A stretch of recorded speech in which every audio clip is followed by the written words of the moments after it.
ओम नमः सिद्धेभ्यः ओम नमः सिद्धेभ्यः ओम नमः सिद्धेभ्यः। नमो अरहन्ताणं नमो सिद्धाणं नमो आयर्याणं नमो उवज्झायाणं नमो गोये सवसाहुणम्। मुख चलीवे को सोन करम को करे बोन जाके रस भौन बुध लोन ज्यों भुलत हैं। गुण को ग्रंथ निर्गुण को सुगम पंथ जाको जस कहत सुरेश अकुलत हैं। याही के जू पक्षी ते उड़त ज्ञान गगन में याही के विपक्षी जग जाल में रुलत हैं। हाटक सो विमल विराटक सो विस्तार नाटक सुनत ही फाटक खुलतु हैं। नाटक सुनत ही फाटक खुलतु हैं।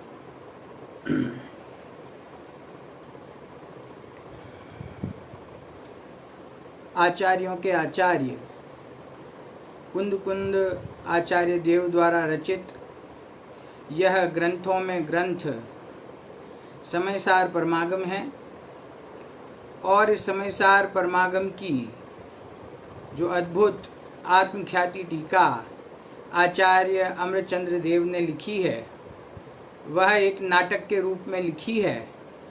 और इसीलिए पंडित बनारसी दास जी ने इस नाटक को सुनने से हृदय के फाटक खुलते हैं अर्थात आत्मानुभूति प्रकट होती है। ऐसा एक अद्भुत मंगलाचरण उन्होंने किया है जिसे मैंने स्मरण किया। कलिकाल सर्वज्ञ कुंद कुंद आचार्य देव द्वारा रचित यह समयसार परमागम अध्यात्म का उत्कृष्ट ग्रंथ है। और जैसा कि इसके नाम से ही स्पष्ट है समय और सार हम सभी जानते हैं। समय अर्थात आत्मा और सार अर्थात द्रव्य कर्म भाव कर्म और नो कर्म से रहित शुद्धात्मा। उस शुद्धात्मा को बताने की प्रतिज्ञा आचार्य देव ने ग्रंथादिराज के प्रारंभ में की और इस ग्रंथ के अंतिम अक्षर तक उन्होंने अपनी प्रतिज्ञा का पालन किया। उन्होंने कोई अन्य बात कोई दूसरी चर्चा कोई दूसरा विस्तार यहाँ किया ही नहीं है, सिर्फ और सिर्फ शुद्धात्मा की बात की है। इस शुद्धात्मा की जब चर्चा आचार्य देव करते हैं तो वहाँ वह शुद्धात्मा का स्वरूप कैसा बताया है। तो आचार्य देव ने कहा कि द्रव्य कर्म नो कर्म और भाव कर्म से भिन्न भगवान आत्मा है। हम सभी स्वाध्यायी जीव हैं। द्रव्य कर्म नो कर्म और भाव कर्म से भिन्न भगवान आत्मा जब कहा जाता है तो कहने में तो हम जल्दी जल्दी कह देते हैं, लेकिन हमें वास्तव में अपने हृदय पर हाथ रखकर विचार करना चाहिए कि क्या द्रव्य कर्म नो कर्म और भाव कर्म इन तीनों से भिन्न मेरा शुद्धात्म स्वभाव है। क्या यह बात मुझे स्वीकृत है। नो कर्म शरीर और शरीर से संबंधित पदार्थ जब उनकी चर्चा चलती है तो यद्यपि हमारा राग अभी उनसे छूटा नहीं है, लेकिन फिर भी स्वाध्याय के बल पर हम ये कहते हैं कि हाँ मैं शरीर रूप नहीं हूँ, यह शरीर मुझसे भिन्न है, ये संयोग मुझसे भिन्न है। इतनी बात तो हमें समझ में आई, लेकिन जैसा कर्म करेंगे वैसा ही फल भोगना पड़ेगा। जैसे बीज बोते हैं वैसा ही फल काटना पड़ता है, वैसे ही फसल काटनी पड़ती है इत्यादि लोकोक्तियाँ जगत में चलती हैं। और उसके आधार से ऐसा लगता है कि जो कर्म हम बांधते हैं वे कर्म जीव के हैं, जीव उनसे संबंधित है।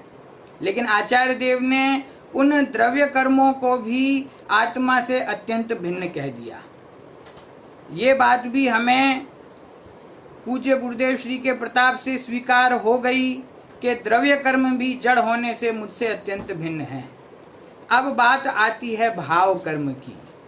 भाव कर्म अर्थात आत्मा में उत्पन्न होने वाले मोह राग द्वेष भाव। देखिए परिभाषा ही हम बचपन से ऐसी सीखते हैं बाल्यकाल से सभी को ऐसी परिभाषा सिखाई जाती है कि भाव कर्म किसे कहते हैं, तो उसकी परिभाषा कही कि आत्मा में उत्पन्न होने वाले मोह राग द्वेष के परिणाम को भाव कर्म कहते हैं। यहीं से आज हमारी चर्चा प्रारंभ होगी कि यह जो भाव कर्म है, क्या मेरा भगवान आत्मा उस भाव कर्म से अनन्य है? क्या मेरा भगवान आत्मा उस भाव कर्म से अभिन्न है? क्या आत्मा में उत्पन्न होने वाले मोह राग द्वेष वास्तव में आत्मा में उत्पन्न होते हैं? इसकी चर्चा मुझे करनी है। मेरा आज का विषय है ज्ञान और राग की भिन्नता। तो ज्ञान और राग की भिन्नता ये किस प्रकार से आचार्य देवों ने सिद्ध की है, और विशेष रूप से हमारे समयसार ग्रंथादिराज में, और उसमें भी जो गाथा का आधार मैं यहाँ लेने जा रहा हूँ वह है मोक्ष अधिकार की 294 नंबर की प्रसिद्ध गाथा है। उस गाथा के आधार से हम चर्चा करेंगे। यद्यपि गाथा की टीका बहुत बड़ी है और पूरी टीका की चर्चा तो संभव नहीं है क्योंकि मेरे पास बहुत कम समय है, लेकिन उस गाथा में आचार्य देव क्या कहना चाहते हैं, उनका मूल स्वर क्या है, और उन्होंने किन शब्दों में हमारे ज्ञान स्वभावी आत्मा को राग से भिन्न बताया है, उसका थोड़ा परिचय हम प्राप्त करेंगे। और विशेष रुचि वाले जीव फिर पुनः उसका घर पर स्वाध्याय करें, ऐसी मेरी आपसे विनय है। तो देखिए, मैं आपसे कह रहा था कि बहुत वर्षों के स्वाध्याय से नो कर्म और द्रव्य कर्म मुझसे भिन्न है, ये बात तो हमें समझ में आ जाती है। लेकिन जब भाव कर्म से भिन्न भगवान आत्मा की चर्चा होती है तो वहाँ पे हमें थोड़ा संकोच होने लगता है। हमें ऐसा लगने लगता है कि आत्मा में ही तो उत्पन्न होते हैं ये भाव, यदि आत्मा में नहीं होते तो क्या पुद्गल में होते हैं? तो ऐसा एक मन में हमेशा अभिप्राय चलता रहता है कि वह मोह राग द्वेष का परिणाम है, वह आत्मा का ही है। जो स्वाध्यायी जीव होते हैं उन्हें ऐसा लगता है कि हाँ, भाव कर्म आत्मा में है तो सही, लेकिन जब शुद्धात्मा की चर्चा करते हैं तो उस समय ऐसा कहा जाता है कि वह आत्मा राग आदि से भिन्न है। निश्चय ने इसे चर्चा करते हैं तो ऐसी बात कही जाती है कि मेरा आत्मा राग आदि से भिन्न है, लेकिन वैसे तो राग आदि आत्मा में ही है। यदि कदाचित पूज्य गुरुदेव श्री के स्वाध्याय के अभ्यास के कारण हमारी भाषा सुधर भी जाए और हम ये कहने लगें कि भाव कर्म भी मुझसे भिन्न है, रागादि भी मुझसे भिन्न है, तो हम कहने तो लगते हैं, लेकिन वास्तव में अंदर गहराई में जाकर विचार करें, अपने अभिप्राय को देखें तो ख्याल में आएगा कि रागादि से भिन्नता वास्तव में अभी तक भाषित हुई नहीं है। क्या प्रूफ है इसका? कोई कहेगा साहब हम तो मुमुक्षु हैं, हम तो अनेकों वर्षों से पूज्य गुरुदेव श्री का स्वाध्याय सुनते हैं और द्रव्य कर्म, भाव कर्म और नो कर्म तीनों से भिन्न भगवान आत्मा है, ऐसा हम बिल्कुल मानते हैं। तो पूज्य गुरुदेव श्री हमेशा एक बात कहा करते थे कि यह आत्मा शुद्ध है। किसके लिए? कि जिसने उस शुद्ध आत्मा को प्राप्त किया है उसके लिए। यह सिर्फ कोई वचन व्यापार नहीं है, यह सिर्फ कोई मन में विचारने वाला विकल्प नहीं है, ये तो हमारे श्रद्धान में उतारने जैसी चीज है। तो यदि द्रव्य कर्म, नो कर्म और भाव कर्म तीनों से भिन्न भगवान आत्मा हमें भाषित हुआ है तो फिर हमें निश्चित रूप से आत्मानुभूति और सम्यक दर्शन प्रकट होना चाहिए। और यदि अभी तक नहीं हुआ है तो इसका अर्थ है कि हमारी कहीं ना कहीं कोई ना कोई भूल हो रही है जिसे हम पकड़ नहीं पा रहे हैं। उस सूक्ष्म भूल को निकालने के लिए ये 294 नंबर की गाथा के आधार से मैं आज चर्चा करने वाला हूँ। मोक्ष अधिकार की गाथा है। बंद अधिकार पूर्ण होने पर समयसार ग्रंथादिराज में मोक्ष अधिकार प्रारंभ हुआ और वहां पर सबसे पहले यह प्रश्न उपस्थित किया गया कि जीव को बंध से मुक्ति किस प्रकार मिल सकती है। अनादिकाल से यह जीव इस संसार में है, कर्मों से बंधा हुआ है, तो उसका बंधन किस प्रकार छूटे। तो आचार्य देव ने उत्तर देते हुए 288 गाथा से यह अधिकार प्रारंभ होता है। तो वहां प्रारंभिक गाथाओं में पहले ये बताया है कि क्या क्या करने से बंध से छूटा नहीं जा सकता। मैं वो बात आपको बहुत संक्षेप में बताऊंगा। ये बात क्यों कही आचार्य देव ने? क्योंकि जीव जिस प्रकार के भावों को करके अथवा जिस मार्ग पर चलकर कर्म बंधन से छूटना चाहते हैं वह मार्ग सच्चा मार्ग नहीं है, इस बात पर जोर देने के लिए आचार्य देव ने वहां स्पेशली 294 गाथा से पहले की जो गाथाएं हैं, मतलब 7 गाथाएं हैं, उन 7 गाथाओं में ये चर्चा की कि क्या क्या करने से जीव कर्म बंध से नहीं छूट सकता। मैं वो 7 गाथाओं का सार आपको सिर्फ 2-3 पंक्तियों में बताऊंगा, फिर मुझे अपने मूल विषय की चर्चा करनी है। तो सबसे पहले तो उन्होंने कहा कि बंध को जानने से कोई जीव बंध से नहीं छूट सकता। बहुत सरल उदाहरण उन्होंने दिया कि जैसे कोई लोहे की बेड़ियों से बंधा हुआ पुरुष हो और वह बेड़ी के बारे में कितना भी जानता हो, कितना भी विचार करे, लेकिन मात्र जानने से या विचार करने से वह बेड़ियों से मुक्त नहीं हो सकता।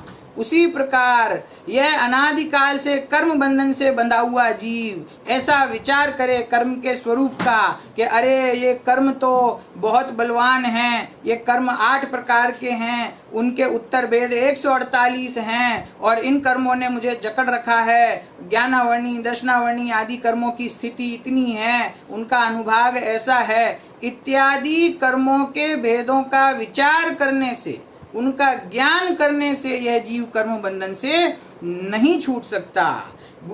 आचार्य देव ने बहुत स्पष्ट कहा है, जो कर्म के 4 भेद कहे गए, प्रकृति, प्रदेश, स्थिति और अनुभाग, इन सब का विचार जैसे कर्णानुयोग आदि में विशेष किया जाता है, तो आचार्य देव ने वहां पे एक टकोर की है स्वाध्यायी जीव को कि अपने आत्म स्वभाव को ऊर्ध्व रखे बिना यदि सिर्फ इन कर्म की प्रकृतियों के विस्तार में उलझा रहेगा तो कभी भी इन कर्म से मुक्त नहीं हो पाएगा।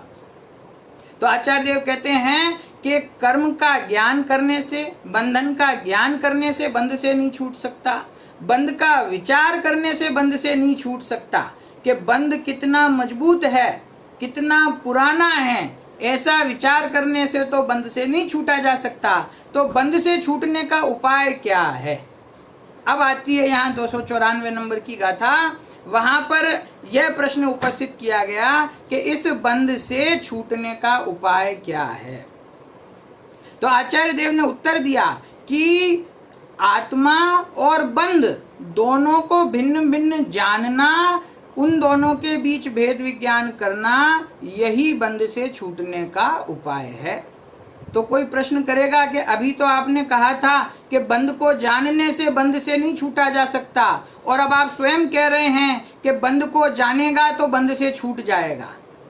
तो आचार्य देव वहां पर स्पष्ट करते हैं कि सिर्फ बंध को जानने की बात मैं नहीं कहता हूं, बंध और जीव दोनों को जानना। और बंध और जीव दोनों को जानना किस प्रकार जानना? कि दोनों को उनके अपने अपने स्व लक्षणों से भिन्न भिन्न जानना।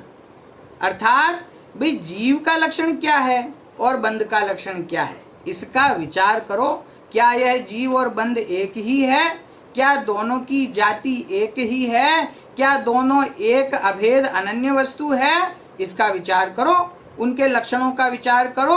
तो उनके लक्षणों का विचार करने पर तुम्हें पता चलेगा कि जीव का लक्षण तो चैतन्य है, वह अत्यंत भिन्न है, और बंध का लक्षण कुछ और है, और वह बंध का लक्षण जीव से भिन्न है। तो दोनों के भिन्न भिन्न लक्षणों को जानने से तुझे यह निर्णय होगा कि ये दोनों वास्तव में भिन्न भिन्न हैं, और भिन्न जान करके फिर बंध से उदासीन हुए बिना तू नहीं रहेगा, और यही बंध से छूटने की प्रक्रिया है।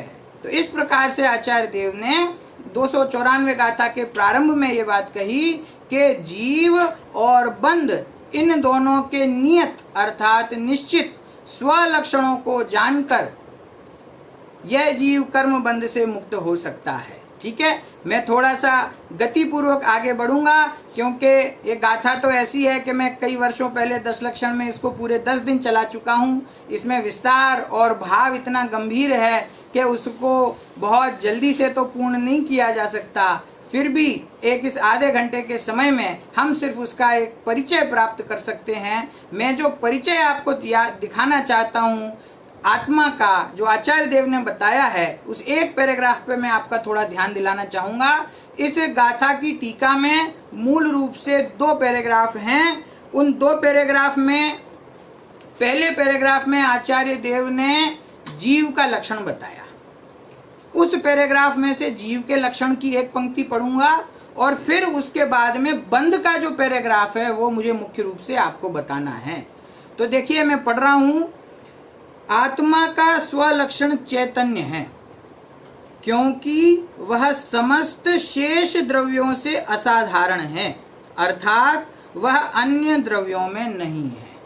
देखिए हम सभी ये बात जानते हैं कि आत्मा का लक्षण क्या है? चैतन्य, अर्थात ज्ञान दर्शनोपयोग। तो ज्ञान दर्शन आत्मा का लक्षण है, चैतन्य आत्मा का लक्षण है। अब आचार्य देव ने न्याय दिया कि चैतन्य आत्मा का लक्षण क्यों है? क्योंकि वह समस्त शेष द्रव्यों से असाधारण है। ये बात तो हम बाल पोथी और वीतराग विज्ञान के बच्चों को पढ़ाते हैं कि जीव का लक्षण ज्ञान है, और वह जो ज्ञान लक्षण है उसे जीव का निर्दोष लक्षण क्यों कहा गया?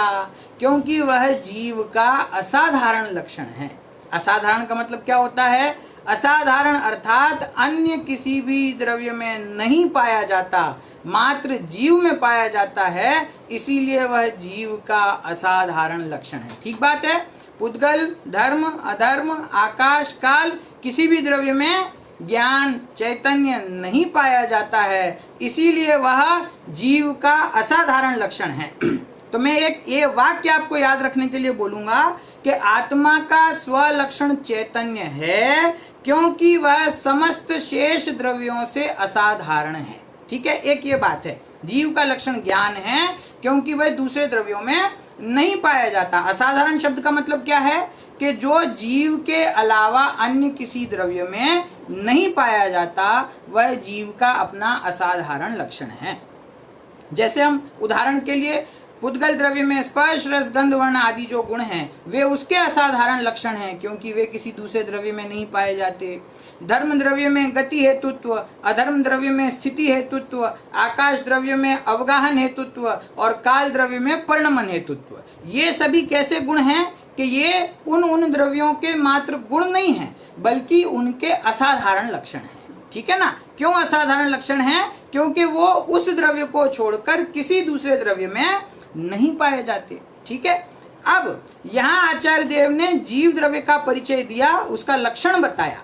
अब उसके बाद दूसरे पैराग्राफ की तरफ में जाना चाहूंगा। वहां पर आचार्य देव ने कहा कि जीव बंध से अलग है, बंध से भिन्न है। तो बंध से भिन्न क्यों है? क्योंकि जीव का लक्षण चैतन्य है और बंध का लक्षण उससे कुछ भिन्न है। अब सारी चर्चा जो है मार्मिक वो यहाँ पर है कि बंध का लक्षण क्या है जो जीव से भिन्न है। उस पैराग्राफ को मैं यहाँ पढ़ूंगा और फिर हम उसकी थोड़ी चर्चा करेंगे। आचार्य देव कहते हैं, अमृतचंद्राचार्य देव टीका में, अब बंध के स्वलक्षण के संबंध में कहते हैं। अब मैं आपको बंध का लक्षण बताता हूं क्या है। बंध का स्वलक्षण तो आत्मद्रव्य से असाधारण ऐसे रागादिक हैं। बहुत महत्वपूर्ण वाक्य है। क्या? बंध का स्वलक्षण तो आत्मद्रव्य से असाधारण ऐसे रागादिक हैं कि ये जो रागादि भाव हैं वो बंध का लक्षण कहा। देखिए बहुत अलग प्रकार की चर्चा है। बंध का लक्षण बताया यहाँ। बंध कोई द्रव्य नहीं है। द्रव्य कौन कौन से हैं? जीव, पुद्गल, धर्म, आकाश, काल।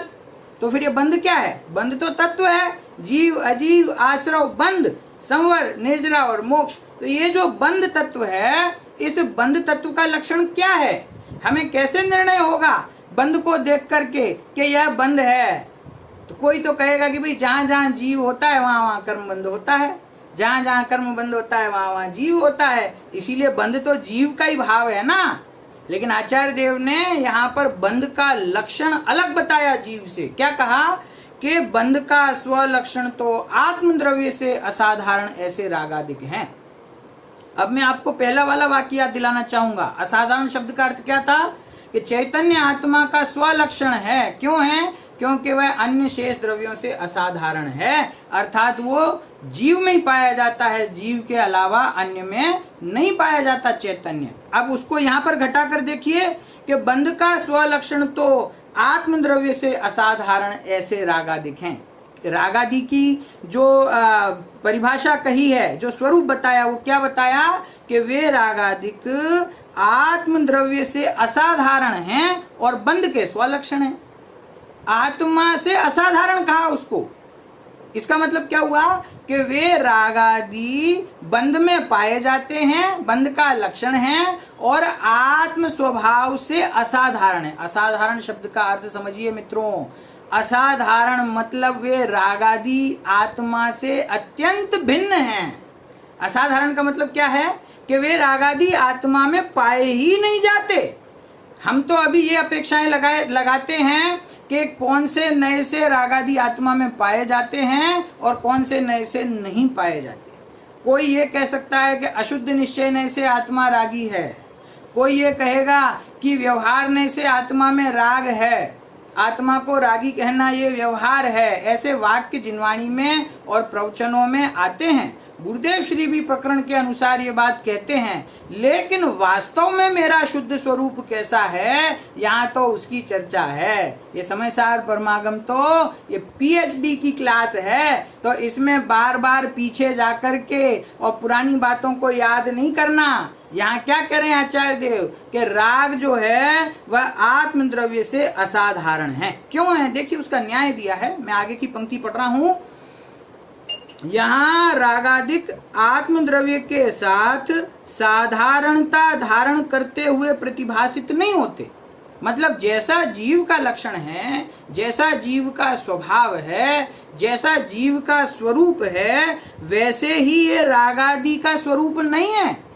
जैसे ज्ञान और आत्मा, दर्शन और आत्मा, ये आपस में साधारणता धारण करते हैं। साधारण धारण करते हैं मतलब साधारणता धारण करते हैं मतलब कि ये इन दोनों का स्वरूप एक ही है, इन दोनों का स्वरूप एक जैसा है। अभी देखिए जो कोविड-19 चल रहा है ना, तो कम्युनिटी एक शब्द आया, कम्युनिटी स्प्रेड, कि वो पूरी कम्युनिटी में फैलता है। और फिर उसका विरोधी शब्द आया कि कम्युनिटी में ही फिर उसकी विरोधी ताकत डेवलप हो जाती है। कम्युनिटी शब्द होता है ना, कम्युनिटी मतलब एक हमारा संगठन, हमारे जैसे लोग, एक समान एक विचारधारा के एक जैसे लोग, उसको हम कम्युनिटी कहते हैं। तो यहाँ पे मैं उस शब्द का प्रयोग करना चाहूंगा कि रागादि की कम्युनिटी और आत्मद्रव्य की कम्युनिटी एक नहीं है। ज्ञान और आत्मा की कम्युनिटी एक है। दर्शन, चारित्र, सुख, वीर, अस्तित्व, वस्तुत्व, इनकी कम्युनिटी एक है। लेकिन राग आदि और आत्मा की कम्युनिटी एक नहीं है। वे दोनों साधारणता धारण करते हुए प्रतिभासित नहीं होते। क्यों नहीं होते? क्यों, देखिए उसका भी न्याय दिया आचार्य देव ने कि और जितना चैतन्य आत्मा की समस्त पर्यायों में व्याप्त होता हुआ प्रतिभासित होता है, उतने ही रागादिक प्रतिभासित नहीं होते। क्या कह रहे हैं कि जैसे चैतन्य आत्मा में व्याप्त है, जैसे ज्ञान आत्मा में व्याप्त है, वैसे रागादि आत्मा में व्याप्त नहीं है। क्यों नहीं है? उसका भी कारण दिया आचार्य देव ने। मैं एक बहुत समय सार ग्रंथ की विशेषता आपको बताना चाहूंगा। सभी जगह ये कहा जाता है कि अध्यात्म का ग्रंथ है। ये अध्यात्म का ग्रंथ तो निश्चित रूप से है, लेकिन इसकी विशेषता ये है, आचार्य अमरचंद्र देव ने पद पद पर, गाथाओं गाथाओं में इस अध्यात्म को बहुत मजबूत न्यायों से, तर्कों से, आगम से उसको पुष्ट किया है। उन्होंने ऐसे न्याय दिए हैं कि कोई उस बात को नकार नहीं सकता। उन्होंने ऐसे तर्क दिए हैं कि कोई सिर्फ ये नहीं कह सकता कि अरे ये तो अध्यात्म की बात है। वो ऐसे ऐसे न्याय देते हैं। देखिए क्या कहा कि रागादि चैतन्य के साथ साधारणता धारण करते हुए प्रतिभासित नहीं होते। क्यों नहीं होते? क्योंकि जैसे चैतन्य आत्मा में व्याप्त है, वैसे रागादि आत्मा में व्याप्त नहीं है। और ऐसा भी क्यों? तो उन्होंने उसका उदाहरण भी दे दिया एक, क्या कि जहां रागादि के बिना भी चैतन्य का आत्मलाभ संभव है। क्या कहा?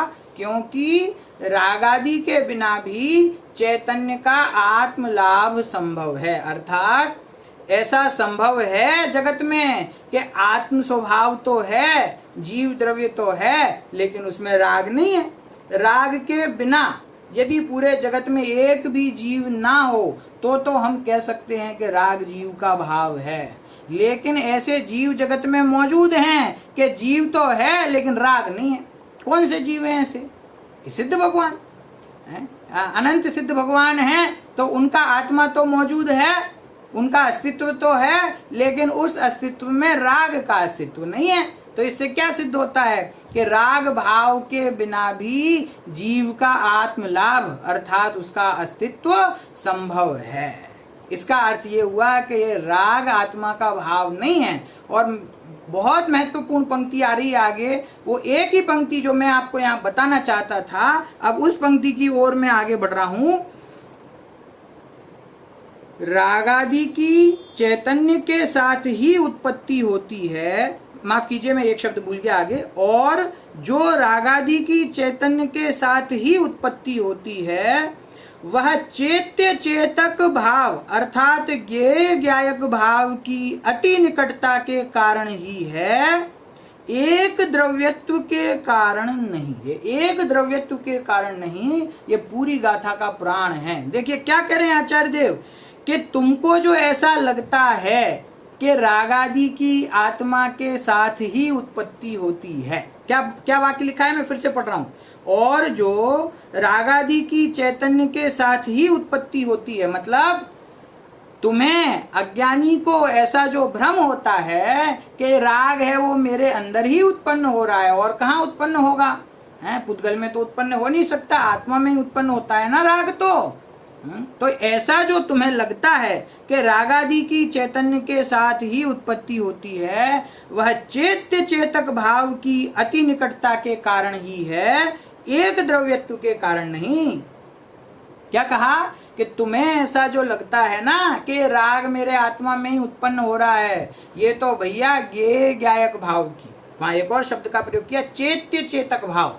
तो चैत्य मतलब ज्ञेय और चेतक मतलब जानने वाला, ज्ञायक, फिर उसी को सरल कर दिया कि ज्ञेय ज्ञायक भाव की निकटता के कारण तुमको ऐसा लगता है कि राग तुम्हारे अंदर है, लेकिन एक द्रव्यत्व के कारण नहीं, कि एक द्रव्यपना नहीं है उनमें, किसमें, आत्मा में अर्थात ज्ञान में, और राग में एक द्रव्यपना नहीं है।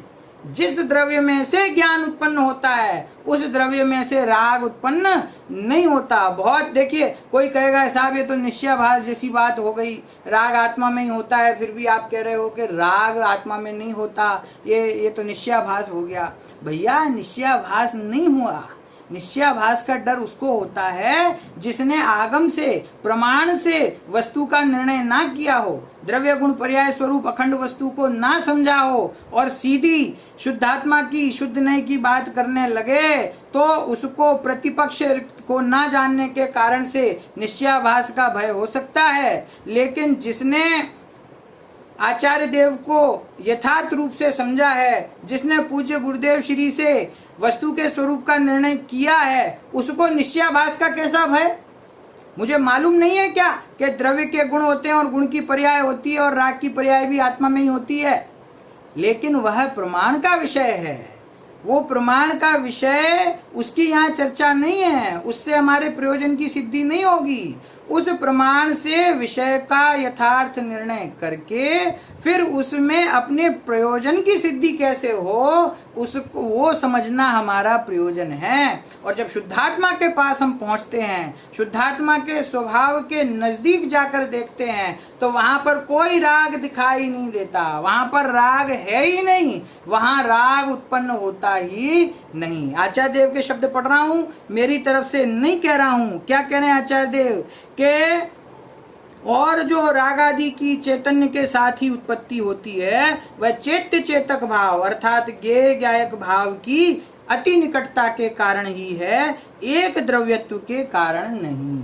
उन दोनों में भैया एक द्रव्यपना नहीं है। एक द्रव्यत्व के कारण वो रागादि तुम्हें आत्मा में उत्पन्न होता हुआ भाषित होता है, ऐसी बात नहीं है। वो तुम्हें क्यों लगता है ऐसा, तो उन्होंने कहा कि इसीलिए लगता है क्योंकि ज्ञेय ज्ञायक भाव की निकटता है। अब ये ज्ञेय ज्ञायक भाव की निकटता क्या है कि यहाँ जो निरंतर मेरे ज्ञान गुण में से निरंतर उपयोग रूप पर्याय प्रकट हो रही है, जानना देखना जानना देखना जानना देखना, और जैसे ही ये पर्याय प्रकट हुई, वहां अनादिकाल की मिथ्या मान्यता के कारण से पर पदार्थ को इष्ट अनिष्ट मानने वाला यह अज्ञानी जीव, उसके निरंतर मोह राग द्वेष चलता रहता है। तो जब मोह राग द्वेष होता है कर्म बंध के उदय के निमित्त से, और ज्ञान की पर्याय प्रकट हुई, तो ज्ञान की पर्याय में नजदीक में क्या दिखाई दिया उसको, कि राग दिखाई दिया। उस ज्ञान में क्या झलका, कि वह राग झलका। तो जैसे ही ज्ञान की पर्याय प्रकट हुई अज्ञानी को, वैसे ही उसको राग झलका। जैसे ज्ञान पर्याय प्रकट हुई वैसे ही राग झलका।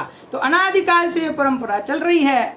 इसीलिए वो अज्ञानी मिथ्या दृष्टि भेद ज्ञान नहीं कर पाता है, और इसीलिए उसे ऐसा लगता है कि अरे ये राग तो मेरा ही है, जहां से मैं प्रकट हो रहा हूं वहीं से ये प्रकट हो रहा है, इसीलिए ये तो मेरा भाई है, इसीलिए ये मेरा है। ऐसा समझकर अनादिकाल से ज्ञान और राग को एक मानता है। लेकिन आचार्य देव कहते हैं कि वह राग तेरे आत्मा में नहीं है, वह राग तेरा स्वभाव नहीं है, वह राग आत्मा का भाव नहीं है। वह राग जो है वह बंध का लक्षण है और आत्मा से अत्यंत भिन्न है। लेकिन इस जीव को अनादिकाल के अज्ञान के कारण ऐसा भ्रम है कि ये राग है वो मेरे अंदर है, ये राग है वो मैं ही हूँ, ये राग है वो मेरा भाव है। मैं आपसे एक प्रश्न करता हूँ, यदि हमको ऐसा लगता हो कि भाई राग कुछ भी कहो लेकिन राग तो जीव का ही है, मैं वर्तमान में तो रागी हूँ ना, संसार अवस्था में तो मैं रागी हूँ, है कि नहीं? तो वास्तव में यदि एक सेकंड के लिए मान लिया जाए कि वास्तव में वह राग आत्मा का है, और हम सभी जीव मानते भी ऐसा हैं कि वह राग आत्मा का है कि नहीं? मैं रागी हूँ, मैं मानता भी ऐसा ही हूँ, और वास्तव में वो राग यदि मेरा हो तो फिर तो मुझे सम्यक दर्शन प्रकट होना चाहिए, क्योंकि जैसा वस्तु का स्वरूप है वैसा मैंने जान लिया। आत्मा रागमय है और मैंने रागमय जान लिया, तो फिर मैं मिथ्या दृष्टि कैसे होऊंगा? मैं तो फिर सम्यक दृष्टि हो जाऊंगा, क्योंकि जैसा स्वरूप है वैसा मैंने जान लिया। लेकिन भैया ऐसा नहीं है ना। आज तक सम्यक दर्शन प्रकट क्यों नहीं हुआ? क्योंकि आत्मा का स्वरूप तो शुद्ध था, शुद्ध है और रहेगा। था, है और रहेगा भी नहीं कहना चाहिए। गुरुदेव तो कहते थे तीनों कालों में आत्मा शुद्ध है और है। भूतकाल में भी है, वर्तमान में भी है और भविष्य में भी है। इसका मतलब क्या कि वस्तु तो एक त्रिकाल अभेद अखंड स्वरूप है। ऐसी वस्तु है कि जिसमें इस राग को कोई प्रवेश ही नहीं है। ज्ञेय ज्ञायक संबंध की निकटता होने से ऐसा भाषित होता है कि यह राग मेरा है, लेकिन वास्तव में यह राग मेरे आत्मा में उत्पन्न होता ही नहीं है। ये तो मेरा अनादिकाल का भ्रम है, जिसके कारण वह राग मुझे अपना लगता है। देखो, पंचतंत्र की एक कहानी आती है, बहुत जल्दी से सुना देता हूँ कि एक सियार का बच्चा था और वह बचपन में ही अपनी माँ से बिछड़ गया। तो एक सिंहनी ने दया करके उसको अपने बच्चों के साथ में रख लिया और बच्चे के समान ही उसका लालन पालन किया। वो शेर के छोटे छोटे बच्चे, उनके साथ में सियार का बच्चा भी रहने लग गया और बचपन से ही जो वो खाते थे वो भी वही खाने लग गया। उनके साथ रहा, घूमा फिरा, है ना, सब करने लग गया वो। अब वो बच्चे धीरे धीरे थोड़े बड़े हुए तो उनकी माता ने उनको शिकार देने की ट्रेनिंग दी और वो शिकार सीखने के लिए जंगल में जाते थे, सीखते थे। फिर एक दिन बच्चों ने निर्णय किया कि हम तो अब बड़े हो गए हैं, अब हम माँ के बिना शिकार करेंगे। और वो सब जंगल में गए शिकार करने के लिए और वहाँ पे सामने हाथी मिला। तो हाथी तो बहुत बड़ा था, सिंह के बच्चे सब छोटे छोटे थे, साथ में वो सियार का बच्चा भी था। तो लेकिन जो सिंह होता है ना, वो अपने स्वभाव से बहादुर होता है, वो जंगल का राजा होता है। तो वो भले ही छोटे बच्चे थे लेकिन वो हाथी को देख के घबराए नहीं और उन सब ने उसके ऊपर अटैक कर दिया। लेकिन वो जो सियार का बच्चा था, वो हाथी के आकार को देख के, उसकी चिंगाड़ को सुन के उसकी आत्मा कांप गई। उसमें इतनी हिम्मत नहीं हुई कि वो हाथी से जाकर के टक्कर ले ले, वो हाथी के ऊपर आक्रमण कर दे। तो वो चुपचाप साइड में खड़ा रहा। तो शिकार के बाद में वो बच्चों ने सब आपस में बात करी कि भैया ये हमारा भाई है, ये तो बहुत डरपोक है और इसने आज हमारी मदद नहीं की, हम तो मम्मी से जाकर के शिकायत करेंगे। समझ गए? तो वो सब गए अपनी गुफा में और अपनी माँ से शिकायत की कि देखो माँ, आज शिकार करने गए थे, हाँ हाथी मिला, हम सब ने कोशिश करी लेकिन ये हमारा भाई साथ में नहीं आया। तो वो बेचारे भाई को बहुत बुरा लगा, सियार के बच्चे को बहुत बुरा लगा और दुखी हो गया, रोने लग गया। तो जो सिंहनी थी वो समझदार थी, उस सिंहनी ने उस सियार से कहा कि भैया बेटा तुम चिंता मत करो, यस्मिन कुले त्वमुत्पन्नः गजाः तत्र न हन्यते, कि देखो जिस कुल में तुम उत्पन्न हुए हो ना उसमें हाथी नहीं मारे जाते हैं, हाथी को मारने के लिए शेर का कलेजा चाहिए और वो तुम में नहीं है। तो वो तो भ्रम कहाँ से हो गया सिंह के बच्चों को कि ये हमारा भाई है, क्योंकि जब से वो पैदा हुए, जब से उन्होंने होश संभाला तब से उसको साथ में देखा, इसीलिए उनको ऐसा लगने लग गया पूरे जीवन से ये हमारे साथ है, इसीलिए हमारा ही है। लेकिन जब भेद विज्ञान हुआ, शेर की दहाड़ और सियार की पुकार दोनों एक सी हो सकती है? शत्रु को देखकर जैसा सिंह का शौर्य उमड़ता है, क्या वैसा सियार का उमड़ सकता है? हैं? तो जब लक्षण भिन्न भिन्न जाने तो ख्याल आ गया कि ये हमारा नहीं है। ऐसे ही अनादिकाल से मिथ्यात्व के कारण हमने मान रखा है कि राग हमारा है, राग हमारा है, और इसीलिए हम उपाय भी विपरीत करते हैं कि इस राग का अभाव करो, इस राग को भगाओ, इस राग से बचो। लेकिन भैया कैसे बचें? प्रमाण से हमने एक बार निर्णय कर लिया कि मोह राग द्वेष की परिणति, विकारी परिणति भी जीव की है, लेकिन उससे बचा कैसे जाए, उससे छूटा कैसे जाए? उससे छूटने का उपाय ये है कि राग से रहित अपने स्वभाव को देखना। मैं रागी हूं ऐसा विचार करके फिर विपरीत दिशा में पुरुषार्थ करके राग से छूटा नहीं जा सकता।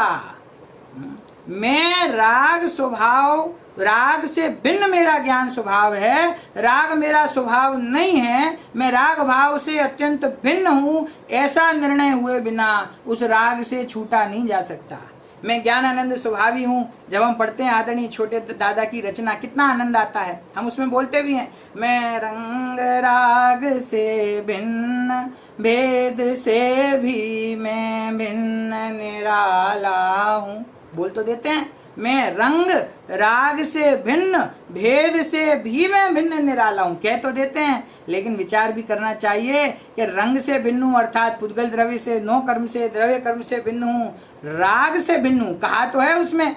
कौन सी अपेक्षा से राग से भिन्न हूं? कि भैया ना व्यवहार से राग से भिन्न हूं, ना निश्चय से राग से भिन्न हूं, मैं स्वभाव से राग से भिन्न हूं। ऐसे राग से भिन्न अपने स्वभाव का निर्णय करे तो वह ज्ञानानंद स्वभावी आत्मा प्रकट हो। तो समय मेरे पास कम है, इतना ही आधे घंटे का मुझे समय मिला था, तो मैंने सिर्फ आपको एक परिचय दिया है ना। कभी कभी कोई व्यंजन बना हो तो व्यंजन कैसा बना कैसा नहीं बना तो एक चम्मच चखते हैं। हमारे बच्चे हैं ना, तो कोई चीज माँ उनकी बनाती है, कहती है बेटा खा लो, तो मना करते हैं, नहीं नहीं नहीं नहीं हमको नहीं खाना, हमको नहीं खाना, हमको अच्छा नहीं लगता। कि भैया तुम खा के तो देखो, हैं? तो बोले नहीं हमने कभी खाया ही नहीं है, इसीलिए हमें पता है कि हमें पसंद नहीं आएगा। तो फिर माँ प्यार से कहती है खा के तो देखो, एक चम्मच तो खा के देखो। तो एक चम्मच उसको देते हैं, तो एक चम्मच खा के फिर मजा आ गया, हमने ये चीज तो कभी नहीं खाई, लेकिन ये तो बहुत आनंददायक है, और फिर टूट पड़ते हैं। तो ऐसे ही आपसे कहूंगा कि ये तो समय सार का बस एक चम्मच हमने आपको परिचय दिया है, क्योंकि ये तो बहुत गंभीर गाथा है, इसका विवेचन करने के लिए बहुत दिन चाहिए, लेकिन ये तो छोटा सा परिचय है कि भैया ये समय सार के अंदर ऐसी शुद्धात्मा की अनुपम बात है। ऐसे अपने शुद्धात्म स्वरूप का निर्णय करोगे तो कर्म का अभाव हुए बिना नहीं रहेगा, और कर्म के अभाव की, बंध के अभाव की चेष्टा करोगे तो बंध का अभाव कभी नहीं होगा। क्या बंध से रहित स्वभाव को देखोगे तो बंध कभी टिकेगा नहीं, और बंध से मुझे छूटना है ऐसा विकल्प करते रहोगे तो वह बंध कभी छूटेगा नहीं। तो निर्णय कर लेना कि हमें क्या करना, हमें अपने पुरुषार्थ की दिशा किस ओर रखना है। हमें राग से भिन्न होना है कि मैं राग से अनादि अनंत भिन्न हूँ, इस बात का निर्णय करना। जिनवाणी में दो शैलियां हैं, एक स्वभाव को बताने की शैली है और एक उपदेश की शैली है। तो उपदेश की शैली को भी उस अपेक्षा से बराबर समझना, लेकिन अपने स्वभाव को बताने वाली जो शैली होती है उसको ऊर्ध्व रखकर अपने स्वभाव को सबसे ऊर्ध्व रखना। और मेरे स्वभाव की अपेक्षा से जब शुद्ध पर्याय को भी भिन्न कह दिया, जब गुरुदेव ने केवल ज्ञान को भी अवस्तु कह दिया, तो फिर ये राग क्या चीज है, वो शब्दों में, उन शब्दों में कहूंगा कि वो राग किस खेत की मूली है। जब सम्यक दर्शन की पर्याय आत्मा से भिन्न है, जब केवल ज्ञान की पर्याय आत्मा से भिन्न है, तो फिर राग की तो विशाल बात ही क्या है। मैं अपने चैतन्य किले में सुरक्षित भगवान आत्मा हूँ। उस किले के अंदर अनादिकाल से एक समय के लिए भी राग ने, विकार ने प्रवेश ही नहीं किया। और जब भाव कर्म ने प्रवेश नहीं किया तो द्रव्य कर्म और नौ कर्म की तो क्या बात की जाए। ऐसे द्रव्य कर्म, भाव कर्म, नौ कर्म से भिन्न भगवान आत्मा को इस समय सार ग्रंथ में कुंदकुंदाचार्य ने और उनके टीकाकार अमृतचंद्राचार्य देव ने पद पद पर, एक एक शब्द में, एक एक अक्षर में उस भगवान आत्मा का निर्णय कराया है। हम सभी अपनी शक्ति से, अपनी बुद्धि से, अपने न्याय से, अपने लॉजिक से इस वस्तु तत्व का निर्णय करें और सिर्फ शुष्क ज्ञान में उसको धारण ना करें, बल्कि अपने स्वभाव का यथार्थ निर्णय करके उसकी अनुभूति करें और मोक्ष मार्ग में शीघ्रातिशीघ्र आगे बढ़कर सिद्ध दशा की प्राप्ति करें। इसी भावना से मैं अपनी बात समाप्त करता हूँ। जय जी।